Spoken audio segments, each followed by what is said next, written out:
Good morning, Sharks Nation. Welcome back to another edition of Sharks Weekly on the Hawai'i Sports Radio Network. We're broadcasting live from the HPU Esports Arena, powered by DSE Hawaii. I'm your host, Vicente Molina, and today we have a special show dedicated to women in sports. Today we are highlighting the importance of female representation in athletics, the challenges women face in sports, and how our HPU student athletes are paving the way for the next generation of girl athletes here on the Student Athlete Roundtable. Joining us in the studio are four outstanding HPU student athletes. From women's volleyball, we have Marley Sandoval and Sofia Cooper. Representing acrobatics and tumbling, we have Alondra Alicea. And from women's soccer, we have McKenna Rawley. Listeners, if you want to get in on the conversation, you can text 808-888-5481 and ask a question to our roundtable. That's 808-888-5481 to send us a text question. Before we get going, want to bring in our in-studio producer, my guy, Paul Brecht, who makes this show possible every week. How you doing, Paul? And what are you looking forward to most about today's show?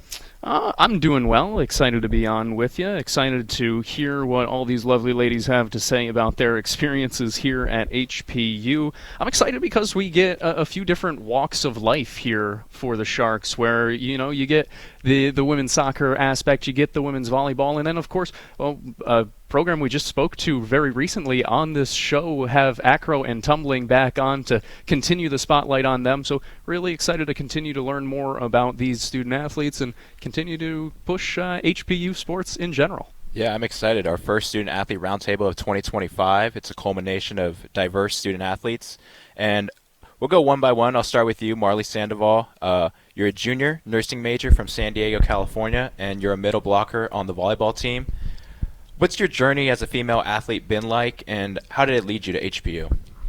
I feel like my journey is kind of the same as a lot of other girls. You don't really think about being like a woman as opposed to just being another person playing the sport you love. So just a lot of hard work, blood, sweat, and tears growing up, putting it into your sport, and just ultimately for me, I chose academics, and it just kind of worked out with HPU to continue my athletic journey. So, yeah. Growing up, did you only play volleyball, or were you playing sports year-round?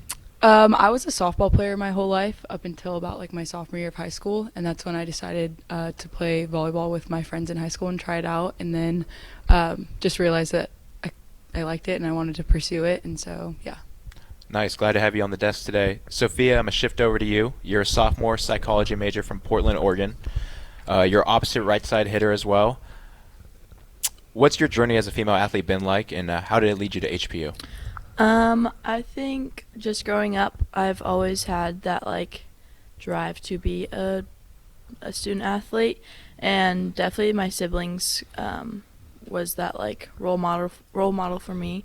So that definitely got me to where I am right now, and just from being an athlete my whole life, I've always had that academic side because I've always played a sport while I've been in school. So it's always been a dream, especially to live in Hawaii as well and doing what I love. So yeah. You mentioned your siblings. Are they athletes as well, or you're the first in your family to play I'm the first in my family to play in college, but my brother played football in high school and my sister played volleyball as well in high school. So the athletic genes were just getting passed down. Yes, they were.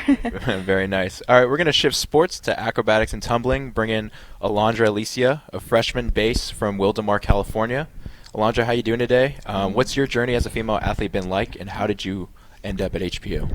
I'm good. Thank you for asking. For me, I was actually a cheerleader before I did acro, and I started at 4 because of my sister, and both of my siblings did sports and everything. Kind of like Marley said, where it just felt like I was an athlete. I didn't think of it as I'm a woman athlete or a girl playing a sport. And like how they said with academics, I didn't just do one sport. I did every type of sport all year round, and I just athletics was my escape. So definitely I was I have to do it in college. I know this is what's going to get me to get my degree. And especially hearing that I could go to Hawaii and try something new, especially since I did all different types of sports that I just wanted to try something new. Acro is definitely the place I wanted to go. Very nice to hear. McKenna, I'm bringing you in. You're a sophomore public health major and a center defender on the soccer team. You're from Yorba Linda, California. How you doing today, and what's your athletic journey been like? I'm good, thank you. I think it's kind of same as Sophia. Like, I grew up playing sports my whole life since I was like 3 years old because both my parents played sports and my older brother. So I think like athletics just kind of grew up as an important part in our family. So I think I just really wanted to pursue that at a further level than my brother that he was. So I think that kind of pushed me to like try harder in high school, especially after playing like every single sport possible, kind of narrowing it down to soccer and getting to play here, which I love. Very nice. How's it been playing here at HPU? How's that kind of shaped your mentality and your actions and everything? It's super great. I feel like I wouldn't have this opportunity without soccer, especially moving to such a amazing area. I feel like soccer is what led me here. So without that, like I wouldn't have the opportunity to be here. Mm-hmm. And growing up, did you have like a female athlete role model that you looked up to? Yeah, probably Alex Morgan. I feel like when we were younger, she did so many things in the women's soccer community to get equal representation for the women's national team. So I feel like she was a really big role model for a lot of younger athletes. Very nice. And Alondra, who was your female athlete role model growing up, or still is? I guess I have two. Obviously, my sister, like I stated, she was the first one in my family to play in the college level. But she did cheerleading, and she was always like, she's 21 right now, and she's finishing her master's degree. Like, she was just always someone that like, she paved the way. Like, she's the daughter that like your parents always wished for, and I was like, okay, I have to like be like her. But also, Gabby Fuller, she was an athlete in college as well as club at the same time, and kind of showed girls that like, you can do as much as you want to do, and you don't have to choose between academics, athletics, or club sports. Like, you can do it all. Mm-hmm. Marley, same question to you. There's a lot of athletes I look up to, specifically Kelly Perez. She is the UCLA softball coach, and I had like a clinic kind of deal when I was younger, where when I was catching at the time, I got to work one-on-one with her, and just like her perspective of kind of like what I mentioned earlier, like it's not about like proving your way as a woman in this sport. It's like you're just you're just doing what you got to do to make it to the top of your sport. And she's very calm and collected. Even when you watch her on the sidelines, I just love her, and I think that she was an amazing catcher. And just a great coach. So yeah, definitely Kelly Perez. And you, Sophia? Honestly, I don't really know, because I didn't really I don't know, going into volleyball, I'm not like a person to like watch volleyball, I just play it. Mm-hmm. So I don't really know a lot of like famous volleyball players, but like if I had to say one growing up, probably Serena Williams, tennis player. She's just always been my idol, I guess. But super strong player. I just like the drive she had for like the sport she played and the strength she had, which was very fascinating to look at and grow up with. So yeah. Yeah, she really is a legend. I think for me, Alex Morgan's really cool. There was a softball player called Jackie Traina, like about 10 years back, and she was just an absolute demon in the circle, just blowing it by everyone.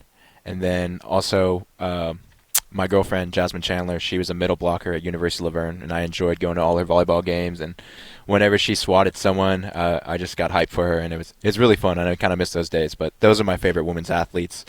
Sophia, have you ever faced any challenges just because you are a woman at all, or is it just kind of normal day to day? I think it's just kind of normal. I mean, I did have a little bit of a hard time in high school with club volleyball, just with a male coach, but I think, yeah, I haven't had any hardships with that. That's just been super normal. Do you guys feel the same way? Is there anything that comes to mind?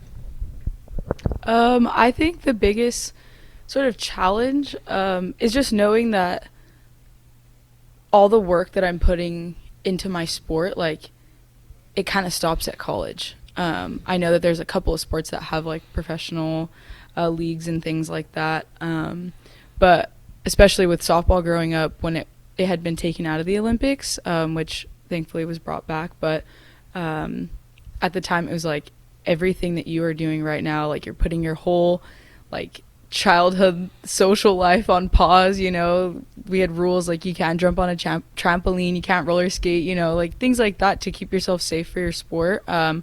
Just knowing that like ultimately your end goal was college. And so I think that was the toughest thing, is like I wanted to put my whole heart and soul into just my sport and not have to think about anything else, but it's not like a livelihood, you know, so I had to think about other things like a career. So I think that was probably the biggest challenge. I guess my hardship was definitely being compared to males a lot in my sport, because I was always like the taller girl, or I would always have to do lifts, I would always have to carry people, and I would always get told like, you have to do it like a male, you have to tumble like a male, you have to do this like a male. And I would always look at them and be like, why?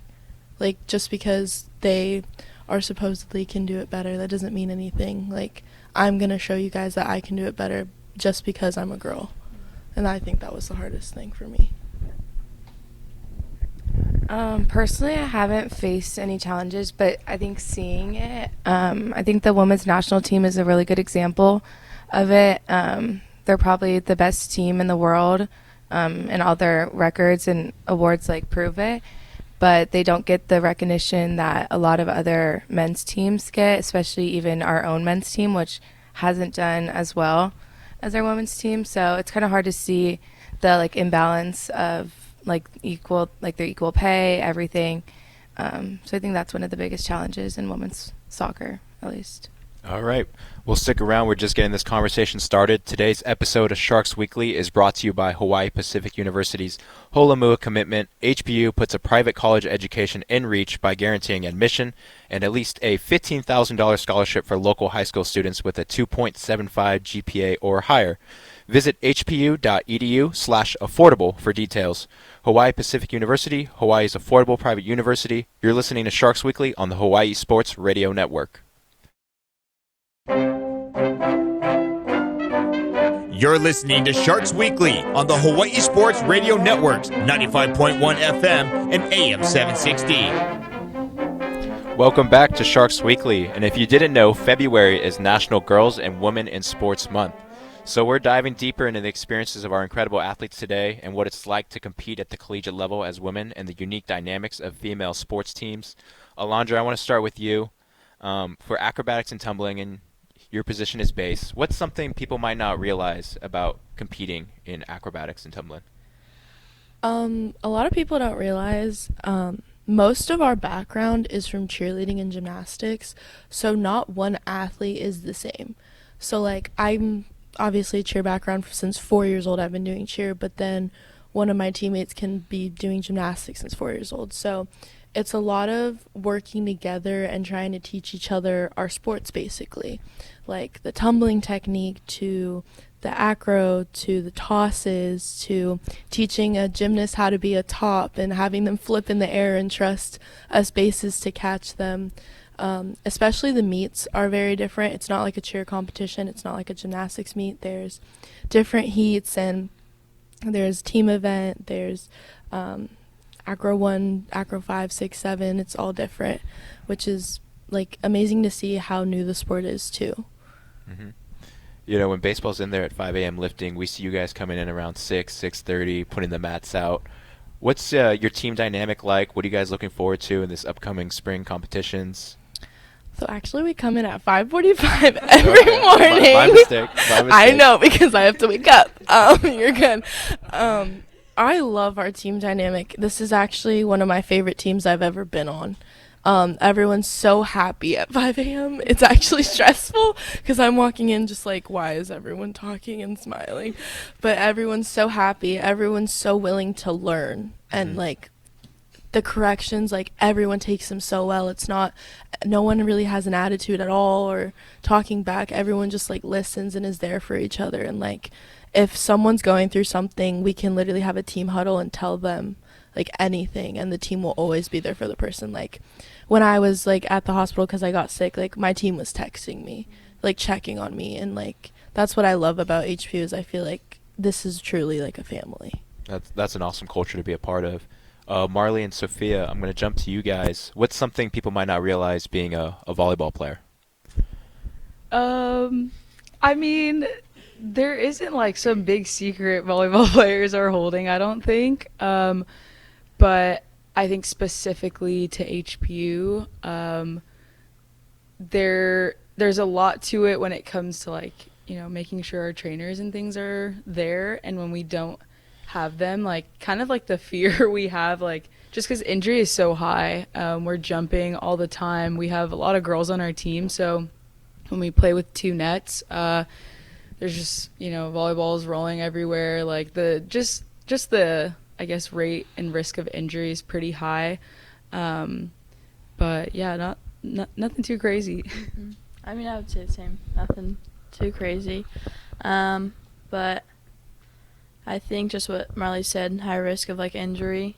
We've had some injuries on our team, but we're always there for each other. We have backups for those. But I think just that team dynamic is super important with all of it, and I think that's what our team, HPU specifically, has, just like you said, just like a family, which is really nice, like a sisterhood.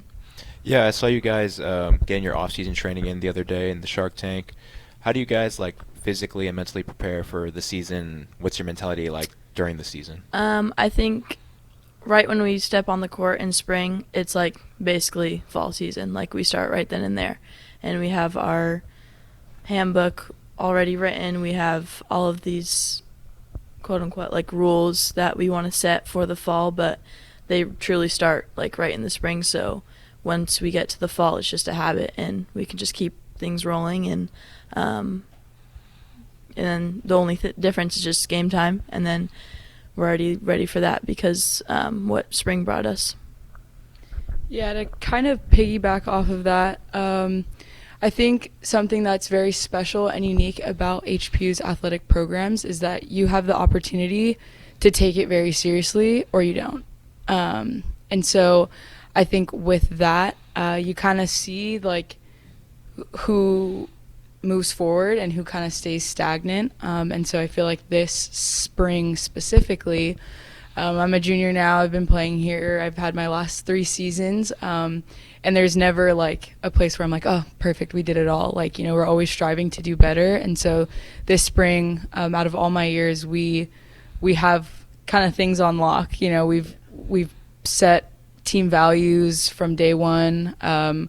We've created team expectations, just kind of cleaning up all the little things that you might not think about, whether it's lining your bags up, wearing the same exact thing to practice, making sure everyone's 20 minutes early, things like that. It's kind of, that's been our thing this spring, is just really getting prepared for fall. Yeah, definitely. The little things definitely affect a team culture and the winning and losing a close game. So looking forward to how that turns around next season. McKenna, we're going to shift over to the soccer field. What's something people might not realize when you're competing for 90 minutes on the pitch? Probably how tiring it really is. Our field's really big. Mm-hmm. It's not easy to run back and forth for 90 minutes of a game. And that's kind of where you have to rely on your teammates to do work that they need to do in order for the whole team to be successful. So it really is such a team sport. Like, you can't have one player that runs around a huge field by themselves for 90 minutes. So it's really like reliable on your other teammates. Another aspect is you guys are playing outdoors, and especially out here on the island, like the weather is humid, it's muggy, it can get rainy. How do you guys deal with that?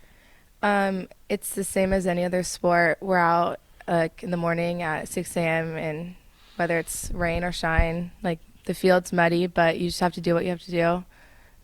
Which is cool, which brings us all together. I mean, no one wants to be out in the mud at 6 a.m. running around, but that's what builds the community so strong between each other. For sure. And like you mentioned your teammates, how do you push your teammates to be better, and in turn, how they push you to be better? I think we all kind of see each other at our worst in the morning. We're tired, we're exhausted. So I think just all knowing that everyone's doing the same thing. Everyone feels bad, but by like lifting each other up. Like that's kind of the only thing that gets us through it in the mornings. So relying on our teammates to be the ones to lift us up is really helpful. And I'll pose this question to every single one of you. And McKenna, I'll start with you. What's the most rewarding part of competing in your sport? Probably the feeling after like winning a game or finishing your season. It's super cool seeing like all that work like go into something, or winning awards. Like, and for me, I also think seeing like your parents watch your game, like they've put so much time and money into your sport. So for them getting to watch like me play on the field, I think is super rewarding for them and also for me. Definitely how you were saying, seeing your team, like the win, and seeing how happy they are and knowing like you put all that hard work in, from waking up super early to staying up super late, like as a team, like suffering with each other, but especially the feeling like looking back like to your younger self and being like, you did it, you accomplished everything you wanted to, like especially for us, well, for me, my sport, like this is like the end of it, like this is where I get, college is all I got. So like knowing like I succeeded in my sport and like just telling my younger self like, you did it. For me, I feel like I'm the type of athlete to like be pretty hard on myself, so I could have a good game statistically and still feel like kind of afterwards, especially if it's like it was a close game, we didn't get the win, or just not everyone felt like they had the best game. Like I kind of like reflect that, and I don't feel still the best like right after a game.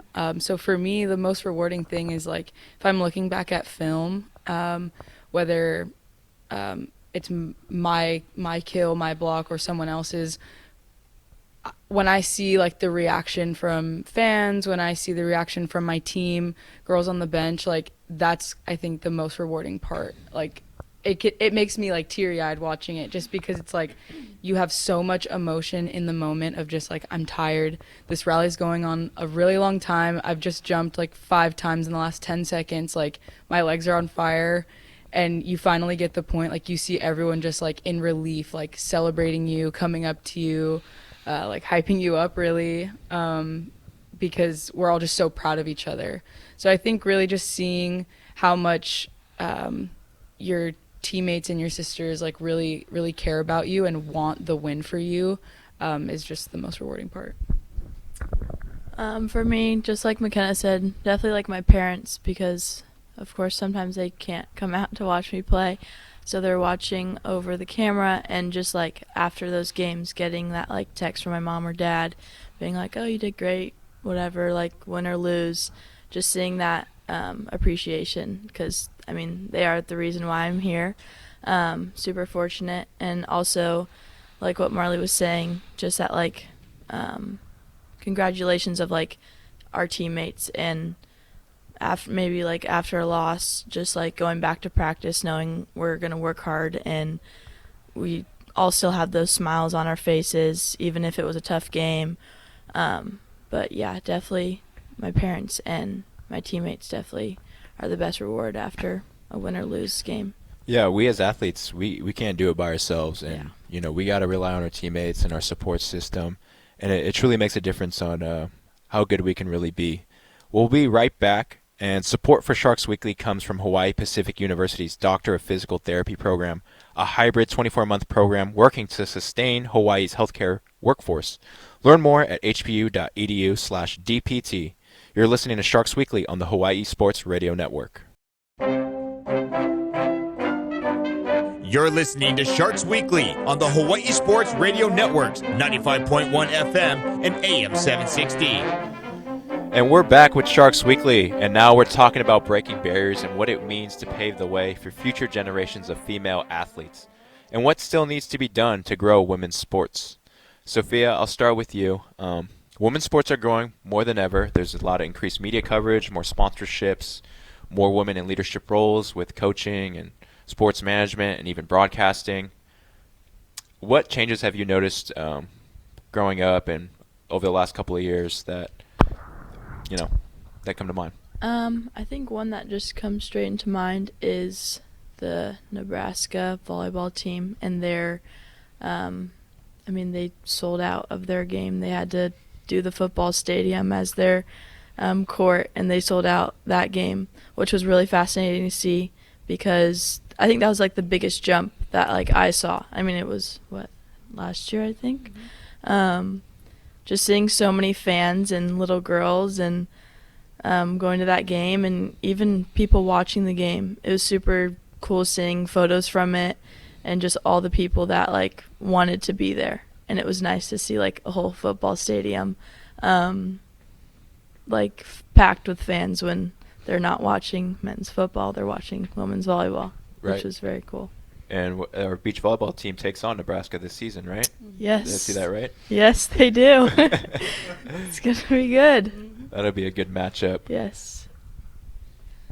Marley, anything come to mind?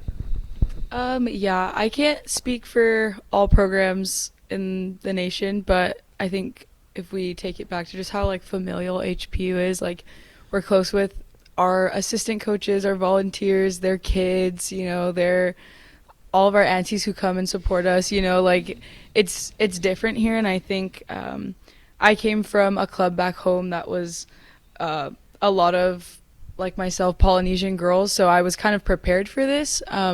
But being able to continue that where, my volunteer coaches ask us to come help them with their club teams and, be kind of like this guest coach for today's practice and stuff like that. And so I think just being able, I'm not professional, but like going and helping out younger girls because they're just so excited to see someone at all who's like a little bit older than them doing what they do, But overall, just the conversation surrounding sports, when it can be both good and bad, but growing up, I never heard about like, oh my gosh, like how does it feel to be a girl playing your sport, like I said earlier. So it, like I said, can be both good and bad to have that conversation just so frequently. But, just the fact that people can even talk about it is, good.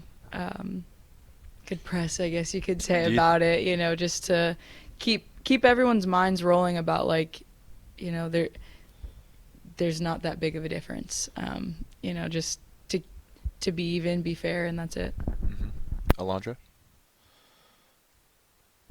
Kind of touching on the social media aspect, it's a very good thing when like women are like applauded, I guess, on social media and stuff.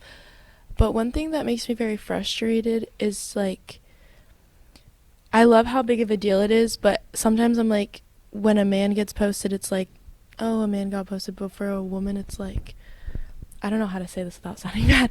Like, I don't understand why it has to be such a big deal when a woman gets something. I feel like it should be equalized. Like, I don't understand, like, when it's a woman football coach, everyone's like, oh my goodness, there's a woman football coach. How is this going to go? Is it going to go bad? Is it going to go good? I feel like it shouldn't be that at all. It shouldn't be controversial. It should be, this is a woman football coach. She's going to do what she does. She's been a football coach. This is how it's going to go. And I think for me, like, I love the recognition, but sometimes it's frustrating, like, the controversy on it in social media. McKenna? Yeah, on the positive side of social media, I think I've never really watched volleyball before, but with the like recent popularity of the Nebraska team, like I actually started paying attention to volleyball and following those players and their journeys, which is like something that I never would have thought about without social media. So I think that's really cool to see that more people are watching other sports just through girls posting their stories and other little girls realizing that, like, oh, if they can do it, I can do it as well. So I think that's really cool to see. Now imagine we had like a group of young girls right here, and they were asking like one piece of advice to follow in your footsteps. What would you tell them? That's a hard one. I think it really is like anything you want to do, you can. There's so many resources out there that pretty much makes anything possible for you to do. Like if you have the determination and the work, you can do pretty much anything you want to. Alondra, what's one piece of advice you give to young girls out there striving to be a collegiate athlete? Definitely that your hard days are actually the most important days, because those hard days are the days you're going to think about the most. They're going to be the learning curves in situations. When you're having a good day, you're going to think back at the hard day of what corrections do I need, and definitely like a good day and a hard day are definitely equal, but definitely take the hard days and think about them the most, and that's what's going to get you through. If you can get through that one hard day, you can get through a million good days, but you're going to need to get through that one hard day to become the college athlete that you want to be. No doubt, no doubt. I have a couple things. There was a saying that really stuck with me when I saw it on a fence at a softball game when I was younger, and it was that hard work beats talent when talent doesn't want to work hard. And just, knowing that you might be playing next to a girl who has raw talent, never played the sport before, and she's just automatically good at it, but being intentional with how much work you're putting into your sport, I think, is just always going to win. But also just kind of like picking off what you said, those hard days, like, you won't know what a good day is if you haven't had a hard one. And so really getting used to those hard days so that when you do have a great game, a great practice, a great day, like, you can really appreciate, like, wow, that was an awesome practice, so just balance. For me, definitely like what everyone else said, like the bad days are definitely ones to get through, because I think like growing up, I've had a lot of hard days, practices, games, because I was practicing with a lot of D1 athletes now. So I was always super hard on myself because they were a lot better than me, and I don't know. So I think I was just super down on myself a lot of practices, but I think just giving yourself a lot of recognition at the end of the day of all those hard days is really important. And then just knowing that you honestly can do anything, because I think for me, I wasn't about to play in college my senior year, but once I got the opportunity at HPU, I think it like really put confidence in myself, and now I have like super high confidence than I would ever imagine, like looking back in like high school. But yeah, just those hard days to get through, and it all pays off in the end. Yeah, what do you think, playing a collegiate sport, what does that do for your self-esteem, being a part of a community, being competitive, and, ultimately trying to be a better person day in and day out? I mean, it's awesome just knowing that I get to tell someone that I do play a sport in college. It's a good conversation starter too, so they're always just like, what? Like, that's awesome. And then adding on top of it, playing in Hawaii, I think it's a super special place to do what I love, and yeah. Marley, what do you think about playing a college sport? I think it kind of all ties back into what we mentioned earlier, where like, for a lot of us, like, this is it. This is the end. And so being able to like kind of finish the race, like, and pass that finish line of like everything that I did and everything that I put on hold to play this sport growing up, like, really did pay off. And like, I got to where I wanted, and ultimately when you get here, it's like the work is just now beginning. But like, it feels like for at least these first few chapters of my life, like it got to exactly where I wanted. So it's great. And like Sofia said, being in Hawaii, it's even better.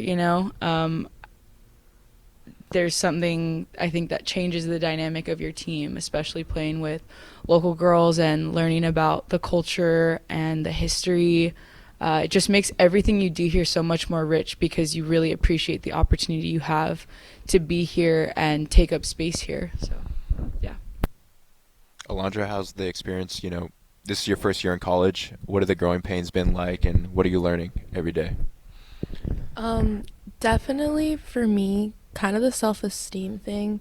My senior year of high school, I was like basically burnt out and I just wanted to like not do sports, but then I like really thought about it, and when I first got that message from HPU Acro, it made me realize like I still had an importance in my sport, and like I know I switched sports, but it being here, like I know, like my coach always reminds us, like you were put on this team for a reason, like you're here for a reason. There's like no reason for you not to want to be here, because we need every single one of you guys. And it's also like kind of like the self-esteem thing again, like hearing my parents like brag to their friends like, oh, my daughter's a college athlete, like what's your daughter doing, like that's also like really nice to hear.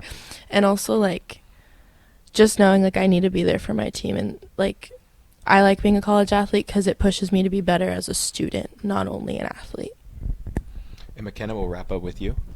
Yeah, I think the biggest thing is people don't realize how difficult it is to become a college athlete, especially growing up in Southern California. The athletes there are insane. Like everybody plays a sport since they were 2 or 3 years old at the highest level they can. So it's very competitive. So it definitely is challenging going against all these great athletes growing up your whole life. And then kind of realizing how many people do actually make it to the college level. In high school, it's like 1% of those people.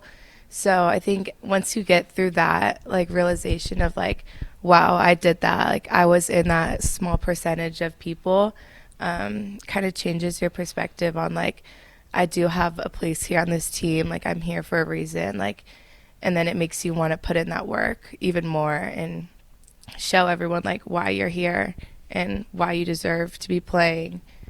So I think that's one of the biggest things. 100%. Well, when we come back, we're going to wrap up this incredible conversation. And support for Sharks Weekly comes from Hawaii Pacific University's Masters in Construction Management, a 16th-month in-person program developing future industry leaders. Learn more at hpu.edu/construction. You're listening to Sharks Weekly on the Hawaii Sports Radio Network. You're listening to Sharks Weekly on the Hawaii Sports Radio Networks, 95.1 FM and AM 760. Welcome back. Well, this has been a great start to a big day for Sharks Nation. Today, 12 o'clock, is the field trip game for the men's basketball team over at the Shark Tank. There's going to be Noelani Elementary and Manoa Elementary will pack the stands. They'll be breathing down Paul's neck and hopefully Menlo's neck as well, and hopefully the men's can pull out a W. And shortly after that, at 2 o'clock, the women's team is taking on Menlo as well. So if you're free and you can dodge the rain, check it out. It's going to be a good matchup for both teams. Also, this upcoming weekend, baseball has opening day, and we as baseball players are really excited for it over at Hans Larange in Waipahu. It's a doubleheader on Saturday. First pitch, 2 o'clock against Drury, and then the second game will follow shortly after. And we're excited as a baseball team to show what we got this year, and we're looking forward to a fun season. And then a little bit about these women and their sports going on. The beach volleyball season is coming up. They open up against Chaminade on February 7th, 10 a.m. at Hunakai Park. Also, acrobatics and tumbling is very close to their first competition.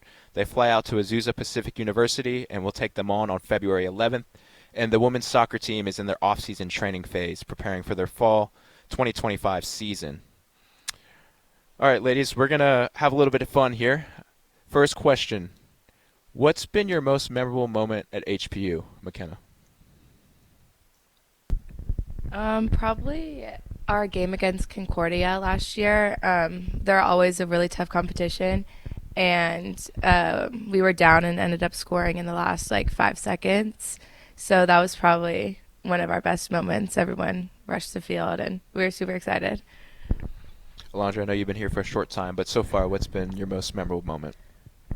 Probably literally my first time meeting the team. We had a team meeting, and when I got recruited here, I had a friend that I cheered with, Keahi, and she invited me over, and I was in a car with a bunch of sophomores, freaking out, being like, okay, calm, you're gonna be okay, I know you're the only freshman in the car, but that doesn't mean anything. And then I look back, and there's just half my team on mopeds following the car. And then everyone stopped at the stoplight, and they turned on the music, and everyone just started dancing and singing. And I was like, wait, this is fun, this is college. Nice. I think the biggest thing for me is road trip. I think we make a lot of fun memories on road trip because it's just like it's such a different aspect. Like, you know, I see these girls every day for practice, but I'm sitting here like 24/7 nonstop seeing these girls, and it's like it really does feel like a big sleepover for the most part. But also just like the friends that I've made. I have an older teammate who graduated last year. Her name is Pua, and she's my sister out here, and I've gotten so close with her family. They've just taken me in and, you know, fed me when I was hungry and, you know, taking me out when I wanted to be out of my house and my dorm. So, yeah. I think for me is definitely road trip, just making all those memories. And one like core memory was this last year when we beat Dominican in a reverse sweep. We were down 2 sets, and then we came back and won all 3 sets, which was a really cool experience because just seeing like the faces on Dominican, they're just like, wow, like can't believe they just did that on us. But definitely that one, we were all super happy, and yeah. Well, Sophia, I'll start with you, and we'll go around the table again. What's your go-to post-game meal? Oh, I would say on road trip, In-N-Out. Uh-huh. Definitely we go there like a lot, especially because we don't have one here. But yeah, definitely In-N-Out. Yes, I'm a Southern California born and raised girl. In-N-Out is always going to be my post-game meal. But when we're here, definitely Lily Hut Bakery. Garlic fried rice, and we get a side of pancakes, and we split them. Me and Sophia a lot of the You're time. making me hungry. That sounds good. Alondra, how about you? You said post-game meals? Yeah, or anything. Like, what's your well, go-to? My go-to, I actually work there. The whole baseball team came in one time and I freaked out. Oh, yeah? Where's this at? Betty's Burgers. Oh, okay. It's so good. I don't know Yeah. what it is. That double bacon deluxe and onion rings. I don't know what it is after practice. I'll eat it for breakfast, lunch, and dinner. Wow. But go there. Say hi, you know. I'll make you a milkshake. Mine would definitely be In-N-Out if I was home. But here, unfortunately, it would be Taco Bell. Just because our games end really late, so that's kind of the only thing open. So I don't think it's by choice, but Crunchwrap Supreme always hits after a game. Nice. And do you have any pregame superstitions? I won't wear my hair a certain way anymore. So I have to have a certain hairstyle for every game. So you change it up every game? No, I had a hairstyle and then I didn't play well one game. So now I switched up the hairstyle. Okay, makes sense. How about you, Alondra? This is going to sound really weird. So this started because I won like the biggest championship and I did this. So I go to a CVS or a Walgreens. It has to be. Or a Long's. And I get oh my gosh, I forgot the brand. It's chicken pot pie. Like a mini chicken pot pie. And I have to eat the entire thing before I compete. And if I don't eat the entire thing, like I eat half, I do good the first half, and then I have to eat the second half the second day. Like it's really bad. Like I have to eat the whole thing or I will do bad. I don't know what it is.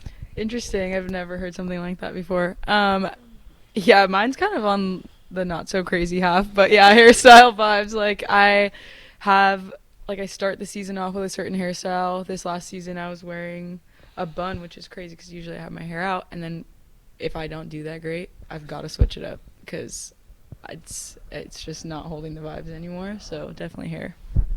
Yeah, mine's definitely hair too. Or I need to have gum in my mouth before and like during the game, which you're not really supposed to do. But I do it anyways because I just always have to be chewing on something, especially during the game when I'm like anxious and stressed. It's just like a relief of all of that. So gum is definitely my go-to. I'll always have it. Well, as quick as you guys can, what's your pump-up song for a game? Oh. Me and Marley, we drive to games together, and ours is definitely You by Don Tolliver. Okay. We bumped that, yeah. You as well as Rich Baby Daddy by Drizzy. Oh, sorry. All right, Alondra, and you? I don't know if this is the song title, but Fat by DaBaby. Okay. It's pretty McKenna? fire. I would say Rich Baby Daddy's a good one. That one always does it. Well, thank you guys for being here and dedicating your time, and to our listeners for tuning in. That's a wrap for this Women in Sports edition of Sharks Weekly. Huge thank you to our incredible guests, Marley Sandoval, Sofia Cooper, Alondra Alicea, and McKenna Rawley, for sharing their stories today. In case you missed a part of this episode or want to hear old interviews with any of our programs, you can search Hawaii Sports Radio Network, where most podcasts are available, or visit the HSRN YouTube and find the playlist titled Sharks Weekly for behind the scenes here at the HPU Esports Arena, powered by DSE Hawaii. Don't forget to tune in every Thursday morning at 9 a.m. for more info and insight into HPU athletics. Stay safe in the rain out there today. I'm your host, Vicente Molina. Thanks for tuning in to this week's episode of Sharks Weekly on the Hawaii Sports Radio Network.